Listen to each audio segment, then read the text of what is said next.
दोस्तों आपके अपने चैनल बुक विस्पर तहे दिल से स्वागत है। हो। आज हम बात करने वाले हैं mindset secrets for winning book के बारे में, जिसको लिखा है मार्क मिनर्विनी ने। Change in mindset. राइटर उन बेकार के बिलीफ को चैलेंज देते हुए कहते हैं कि सच्ची एक्सेलेंस सिर्फ स्किल, टैलेंट या लक से नहीं आती है। इसके बजाय यह माइंडसेट में एक बुनियादी बदलाव से आती है, एक ऐसा बदलाव जो महज पॉजिटिव सोच से परे है। उन्होंने मानसिकता पर महारत हासिल करने का कॉन्सेप्ट पेश किया, जिसमें इस बात पर जोर दिया गया कि हमारा मेंटल ओरिएंटेशन हमारे जीवन के हर पहलू को, हमारे रिश्तों से लेकर हमारे प्रोफेशनल लाइफ को आकार देता है। Hidden power of intention. वह केस स्टडीज को शेयर करते हुए बताते हैं कि कैसे इरादा एक मैग्नेटिक फोर्स की तरह काम करता है, जो उन लोगों की ओर सक्सेस खींचता है जो इसे कॉन्शियसली यूज करते हैं। चाहे आप एक एस्पायरिंग एंटरप्रेन्योर हों, एक एथलीट हों या एक आर्टिस्ट हों, इरादे की ताकत को समझना महानता की यात्रा में आपका गाइडेंस बन जाती है। Mindset tool box. राइटर ने चैंपियन का माइंडसेट डेवलप करने के लिए प्रैक्टिकल टूल्स बताए हैं। वह विजुअलाइजेशन टेक्निक्स, कॉन्फर्मेशन और मेंटल रिहर्सल की खोज करते हैं। अलग अलग एग्जाम्पल से वह दिखाते हैं कि कैसे ये टूल हमें बाधाओं को दूर करने, फेलियर्स से निपटने और अटूट फोकस बनाए रखने के लिए स्ट्रांग बनाते हैं। Tool box self doubt, fear के अगेंस्ट हमारा वेपन बन जाता है। Science of belief. Cognitive psychology और न्यूरो साइंस से इंस्पिरेशन लेते हुए राइटर बिलीफ सिस्टम्स के पीछे के साइंस में उतरते हैं।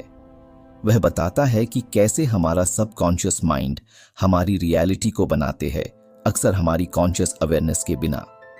लिमिटिंग बिलीफ्स को रीप्रोग्राम करके हम अपने जीवन की स्क्रिप्ट को फिर से लिखते हैं। रीडर्स को विरासत में मिली कहानियों पर सवाल उठाने और उन स्ट्रॉन्ग बिलीफ्स को अपनाने के लिए एनकरेज किया जाता है जो उन्हें उनके गोल की ओर इंस्पायर करती हैं। Winning edge. राइटर ने चैंपियंस लीड का कॉन्सेप्ट बताया है। इसका मतलब ये नहीं है कि आप किसी टैलेंट के साथ पैदा हों।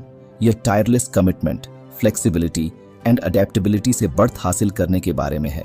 वह उन एथलीट्स, बिजनेसमैन एंड पॉलिटिशियंस की कहानियां शेयर करते हैं जिन्होंने एक्स्ट्रॉर्डिनरी रिजल्ट्स पाने के लिए इस बढ़त का यूज किया, यह जानते हुए कि एक्सेलेंस अचानक नहीं मिलती है, ये कड़ी मेहनत करने के बाद ही आपको मिलती है। याद रखें कि माइंडसेट कोई फालतू चीज नहीं है, ये वह इंजन है जो आपको आपकी हाईएस्ट एस्पिरेशंस की ओर ले जाता है। चैप्टर 2, इरादे की पावर। हमारी लाइफ में इरादा साइलेंट आर्किटेक्ट है या एक ब्लूप्रिंट है जिस पर हमारी रियलिटी बनती है। राइटर हमें इरादे की गहराई में झांकने, इसके सीक्रेट से पर्दा हटाने और इसकी ट्रांसफॉर्मेटिव पावर का यूज करने के लिए कहते हैं। Intentional navigator. एक कंपास की तरह इरादे को सोचे जो एक अनजान रास्ते में हमारी लाइफ के जहाज को रास्ता दिखाने का काम करता है। यह महज एक इच्छा या थोड़े समय की इच्छा नहीं है, ये एक अच्छे रिजल्ट्स के लिए एक अटूट कमिटमेंट है। राइटर का दावा है कि इरादा वह पावर है जो हमारे कामों को पूरा करता है, हमारे जीवन की दिशा को आकार देता है। चाहे हम फाइनेंशियल सक्सेस, किसी कला में मास्टरी करना या पर्सनल फुलफिलमेंट चाहते हों, इरादा ही हमारी सबसे जरूरी चीज है। The quantum shift. इरादा कोई आंखों से दिखने वाली चीज से नहीं सेट होता है, ये वहां सेट होते हैं जहां विचार कण बन जाते हैं और कण रियलिटी का ताना बाना बुनते हैं। जब हम इरादे से ऑब्जर्व करते हैं तो तरंगें कणों में बदल जाती हैं, जिससे हमारे एक्सपीरियंस बनते हैं। इरादा हमारी कंसाइज में तरंगित होता है, न केवल हमारे कामों को बल्कि हमारे परसेप्शन को भी इफेक्ट करता है। जब हम कोई इरादा सेट करते हैं तो नर्वस सिस्टम एक्टिवेट होते हैं, जिससे एक मैप बनता है। अचानक अपॉर्चुनिटी बनती है और बाधाएं दूर हो जाती हैं। राइटर उन बिजनेसमैन के किस्से शेयर करते हैं जो विनिंग वाले बिजनेस को इमेजिन करते हैं, एथलीट जो जीत की रिहर्सल करते हैं और एंटरप्रेन्योर्स जो मैच्योरिटी दिखाते हैं। उनका इरादा एक ग्रेविटेशनल फोर्स बन जाता है जो सक्सेस को उनकी ओर खींचता है। इरादा अलाइनमेंट में पनपता है। जब हमारे विचार, भावनाएं और काम एक समान हो जाते हैं तो जादू होता है। राइटर हमें अपने अंदर झांकने के लिए कहते हैं, जैसे क्या हम अनजाने में खुद को नुकसान पहुंचा रहे हैं? क्या हम अपनी गहरी इच्छाओं के अकॉर्डिंग हैं? एक ऐसी सिचुएशन जहां हमारे जीवन का हर एक एटॉम हमारे रिजल्ट्स को बनाता है और इस अलाइनमेंट से चमत्कार सामने आते हैं। इरादा तभी फलता फूलता है जब हम अपनी पकड़ छोड़ देते हैं। राइटर प्राचीन ग्रंथों से नॉलेज शेयर करती है। अटैचमेंट के बिना इच्छा, इरादा तब फलता फूलता है जब हम पर्पस के साथ आगे बढ़ते हैं और फिर भी यूनिवर्स के लिए समर्पण कर देते हैं। डिटैचमेंट का मतलब विश्वास तोड़ना नहीं है, यह विश्वास का प्रतीक है। यह जानना कि यूनिवर्स हमारे पक्ष में साजिश रच रहा है।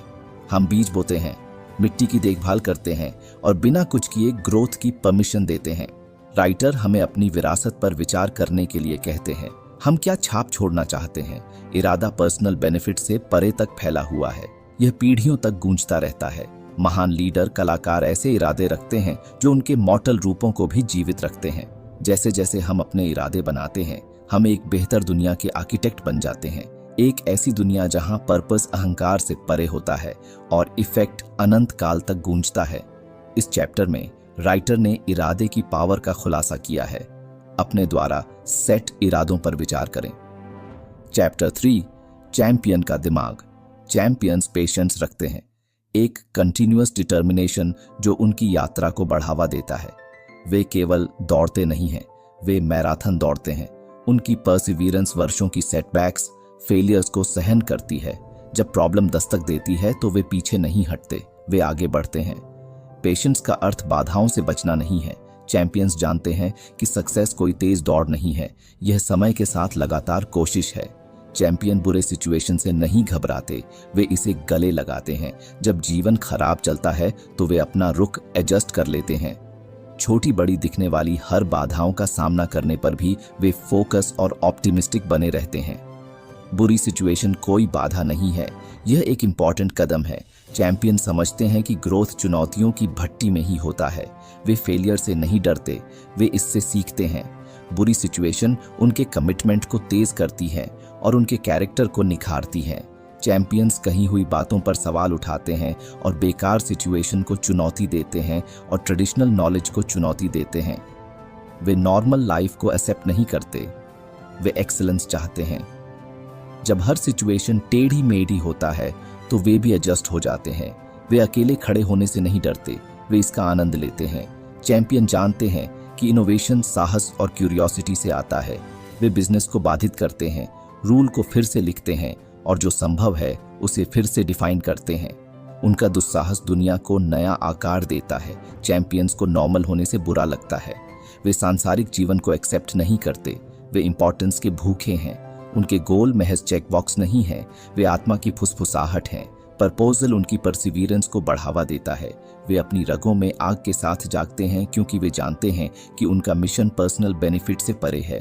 पर्पस उनका कंपस है। चैंपियन सफलता का पीछा नहीं करते, वे इफेक्ट का पीछा करते हैं। उनकी विरासत उनके जीवन काल से परे तक गूंजती है। चैंपियन का दिमाग लचीला और मजबूत दोनों है। यह बिना टूटे मुड़ता है। जब झटके लगते हैं तो वे टूटते नहीं, वे सहन करते हैं।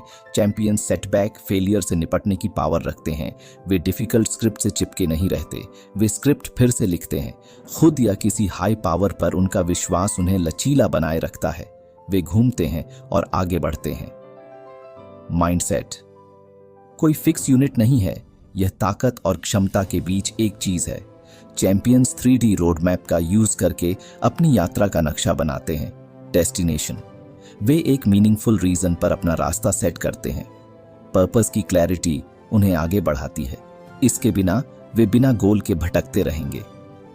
डायरेक्शन, चैंपियंस बहते नहीं, वे नेविगेट करते हैं। वे कामों को इरादों के साथ जोड़ते हैं। दिशा कोई कंपास नहीं है, यह एक कमिटमेंट है। ड्राइव, उनके अंदर की आग बाहरी सिचुएशन के कंपेयर में ज्यादा तेज जलती है। ड्राइव कोई छोटी चिंगारी नहीं है, यह एक भयानक, हमेशा चलने वाली आग है। चैंपियंस अपने वादे निभाते हैं। वे केवल गोल सेट नहीं करते, वे स्टैंडर्ड के अकॉर्डिंग जीते हैं। एक गोल एक मंजिल है, एक स्टैंडर्ड जीवन जीने का एक तरीका है। वे खुद से की गई कमिटमेंट का सम्मान करते हैं। उनके वादों में गहराई है। वे किसी खोए हुए दोस्त, किसी अच्छे इंसान या किसी पर्सनल प्रॉमिस की याद को याद करते हैं। चैंपियंस सुनने वाले कान बने जिनकी दुनिया को जरूरत है। उनकी कंसिस्टेंसी मनोदशा से इंस्पायर नहीं है, यह मतलब से इंस्पायर है। जीवन के बड़ा रंगमंच में चैंपियन तालियों का वेट नहीं करते हैं। जैसे ही आप इन गुणों को अपनाते हैं, याद रखें कि महानता कुछ चुनिंदा लोगों के लिए नहीं है। यह एक माइंडसेट है जो आपके भीतर जागने का वेट कर रहा है। चैप्टर 4, बिजनेस में जीतना। एक विक्ट्री माइंडसेट की शुरुआत अटूट कमिटमेंट से होती है। ये केवल गोल सेट करने के बारे में नहीं है, ये शुरुआती एक्साइटमेंट खत्म होने के बाद भी लंबे समय तक उन गोल के लिए वफादार रहने के बारे में है। कमिटमेंट का मतलब लगातार काम करना है, तब भी जब मूड या सिचुएशन चैलेंजिंग हो। सक्सेसफुल बिजनेस लीडर समझते हैं कि कमिटमेंट कोई नॉर्मल चीज नहीं है, ये अचीवमेंट की रीढ़ है। बिजनेस में चैंपियन एक्सपर्ट आर्टिस्ट्स की तरह अपनी भूमिका निभाते हैं। वे केवल काम रोका नहीं करते, वे एक्सेलेंस परफॉर्मेंस करते हैं।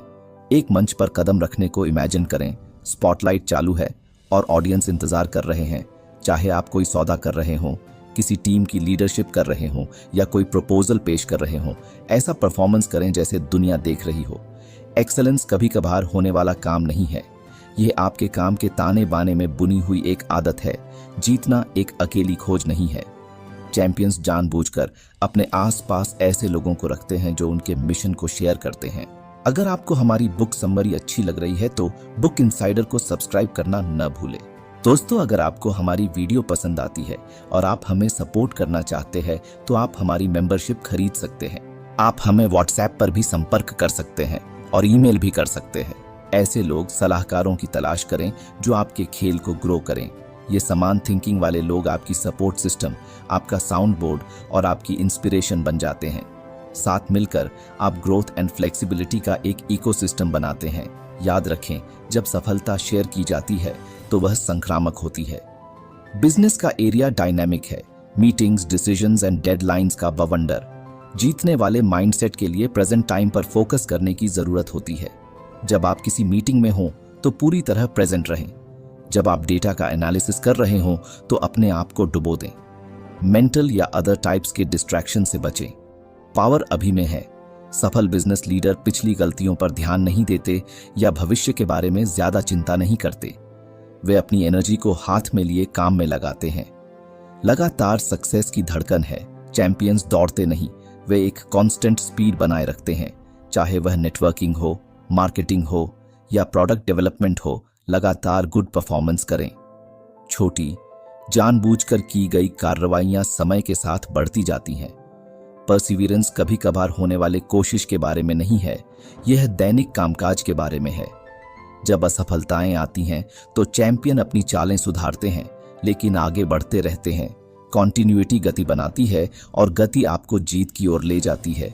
जीतने का माइंडसेट फेलियर को रीडिफाइन करती है। इससे डरने के बजाय इसे वैल्यूएबल फीडबैक के रूप में एक्सेप्ट करें। हर फेलियर में सबक होते हैं। एनालिसिस करें, सीखें और एडेप्टेशन करें। चैंपियंस फेलियर को एक गतिरोध के रूप में नहीं देखते हैं, वे इसे एक पिवट पॉइंट्स के रूप में देखते हैं। यह गलतियों से बचने के बारे में नहीं है, यह उनसे सीखने के बारे में है। जब थॉमस एडिसन ने प्रकाश बल्ब का इन्वेंशन किया तो उन्होंने हजारों असफल प्रयास नहीं देखे, उसने ऐसे हजारों तरीके देखे जो काम नहीं करते थे। यदि आप इसकी परमिशन देते हैं तो फेलियर डेवलपमेंट को बढ़ावा देती है। मुनाफा जरूरी है, लेकिन चैंपियनों की अप्रोच कॉम्प्रिहेंसिव होती है। उनका लक्ष्य बैलेंस शीट से परे इफेक्ट डालना है। ट्रिपल बॉटम लाइन पर विचार करें, people, planet and profit. Successful business समाज में कंट्रीब्यूशन करते हैं, एनवायरनमेंट की देखभाल करते हैं और स्टेक होल्डर्स के लिए वैल्यू बनाते हैं। पर्पस ड्रिवन कंपनीज वफादार ग्राहकों और इंथुजियास्टिक एम्प्लॉइज को अट्रैक्ट करती हैं। जीतने वाला माइंडसेट एडवांटेज को पर्पस के साथ जोड़ती है। जैसे ही आप बिजनेस के कॉम्प्लेक्स सिनारियो को नेविगेट करते हैं, याद रखें कि जीतने वाला माइंडसेट कोई सीक्रेट फॉर्मूला नहीं है, यह एक जानबूझकर किया गया ऑप्शन है। इन क्वालिटीज को एडवांस्ड करें, उन्हें अपने अकॉर्डिंग ढालें और अपने बिजनेस को ऊपर उठते हुए देखें। चैप्टर 5, खेल में साइकोलॉजी की भूमिका। साइकोलॉजी स्पोर्ट्स में एक इंपॉर्टेंट भूमिका निभाता है जो हमारी एथलेटिक यात्रा के वेरियस पहलुओं को अफेक्ट करता है। इंस्पिरेशन, एक्सेलेंस पाने की हमारी इंट्रिंसिक मोटिवेशन हमारे परफॉर्मेंस को बढ़ावा देती है। इंस्पिरेशन हमें कड़ी मेहनत करने, जमकर कंपटीशन करने और बाधाओं पर काबू पाने के लिए इंस्पायर करती है। एक पॉजिटिव माइंडसेट इंस्पिरेशन को बढ़ाती है, चुनौतीपूर्ण समय में भी आग जलाए रखती है। Self confidence. सेल्फ कॉन्फिडेंस का मतलब सिर्फ हमारी क्षमताओं पर विश्वास करना नहीं है, ये हमारी तैयारी पर भरोसा करने के बारे में है। मजबूत सेल्फ कॉन्फिडेंस वाले एथलीट बेहतर परफॉर्मेंस करते हैं। जीतने का माइंडसेट अटूट सेल्फ कॉन्फिडेंस पैदा करती है, जिससे हम स्ट्रॉन्ग बिलीफ के साथ मैदान पर कदम रख सकते हैं। फोकस। कंपटीशन की गर्मी में फोकस हमारी सुपर स्ट्रेंथ है। डिसऑर्गेनाइज्ड दिमाग से गलतियां होती हैं, अवसर चूक जाते हैं और कंसंट्रेशन में कमी आती है। माइंडसेट ट्रेनिंग हमारे फोकस को तेज करता है, जिससे हम काम में बने रहने और सटीक एक्टिविटीज को एग्जीक्यूट करने में सक्षम होते हैं। लचीलापन। खेल फेलियर्स से भरे हुए हैं, नुकसान, छोटे और अनएक्सपेक्टेड मोड। लचीलापन हमारी बाउंस बैक क्षमता है। ग्रोथ ओरिएंटेड माइंडसेट फेलियर्स को रुकावट नहीं बल्कि सीढ़ी के रूप में देखती है। हम सीखते हैं, एडेप्टेशन करते हैं और स्ट्रांग रहते हैं। एक पॉजिटिव माइंडसेट केवल विशफुल थिंकिंग नहीं है, ये जानबूझकर की गई मेंटल कंडीशनिंग है। Optimistic thinking. चैंपियन चुनौतियों को अपॉर्चुनिटी के रूप में देखते हैं। वे सक्सेस की इमेजिनेशन करते हैं, जीत की होप करते हैं और पॉजिटिव इंटरनल डायलॉग बनाए रखते हैं। ऑप्टिमिज्म परसिवियरेंस एंड क्रिएटिविटी को बढ़ावा देता है। Growth oriented beliefs. Psychologist Carol Dweck fixed and growth mindset के बीच अंतर करते हैं। एक फिक्स्ड माइंडसेट का मानना है कि सिम्टम्स इरिवर्सिबल हैं। डेवलपमेंट की माइंडसेट सीखने और सुधार पर पनपती है। ग्रोथ माइंडसेट वाले एथलीट चुनौतियों को एक्सेप्ट करते हैं, फीडबैक लेते हैं और प्रयास को महारत हासिल करने के रास्ते के रूप में देखते हैं। फीडबैक को अपनाना। कंस्ट्रक्टिव फीडबैक आलोचना नहीं है, यह एक कंपास है। एक पॉजिटिव माइंडसेट स्किल्स को निखारने की अपॉर्चुनिटी के रूप में फीडबैक का स्वागत करती है। जो एथलीट सुनते हैं, सीखते हैं और एडेप्टेशन करते हैं, वे बेहतर परफॉर्म करते हैं। तनाव और चिंता का मैनेजमेंट। खेल दबाव के साथ आते हैं, उम्मीदें, फेलियर का डर और परफॉर्मेंस की चिंता। एक विनिंग मेंटालिटी इन भावनाओं को एक्सेप्ट करती है, लेकिन उन्हें पैरालाइज्ड नहीं होने देती। विजुअलाइजेशन, गहरी सांस लेना और माइंडफुलनेस टेक्निक्स नर्व एनर्जी को ब्रॉडकास्ट करने में मदद करती है। माइंडसेट स्किल को निखारती है। पॉजिटिव माइंडसेट एडवांस्ड करने से psychological skills, confidence, focus and resilience तेज होता है। यह मेंटल जिम है जहां चैंपियन ट्रेनिंग लेते हैं। कैटलिस्ट के रूप में तनाव और चिंता। एफिशिएंसी से मैनेज तनाव और चिंता परफॉर्मेंस को बढ़ाने वाले बन जाते हैं। वे अलर्टनेस बढ़ाते हैं, फोकस करते हैं और इंस्पिरेशन जगाते हैं। डिफरेंट एरियाज में माइंडसेट रिजल्ट्स को आकार देती है। खेलों में इसे बढ़ाया जाता है। Fixed versus growth mindset. Fixed mindset का मानना है कि क्षमताएं सेट हैं। ग्रोथ माइंडसेट सुधार पर पनपती है। विकास चुने, यह एक्सेलेंस का रास्ता है। खुशी और संतुष्टि। एक पॉजिटिव माइंडसेट खेल को परेशानी से खुशी में बदल देती है। यह खेल के लिए लव को बढ़ाता है। हर स्प्रिंट, स्विंग या स्ट्रोक को सार्थक बनाता है। याद रखें, दिमाग हमारा सबसे शक्तिशाली टूल है। जैसे हम अपने जूतों के लेस बांधते हैं, आइए अपने माइंडसेट को भी दुरुस्त करें। तो फ्रेंड्स, ये थी हमारी आज की बुक समरी। आपको कैसी लगी कमेंट करके जरूर बताएं और धन्यवाद आपका समरी एंड तक सुनने के लिए।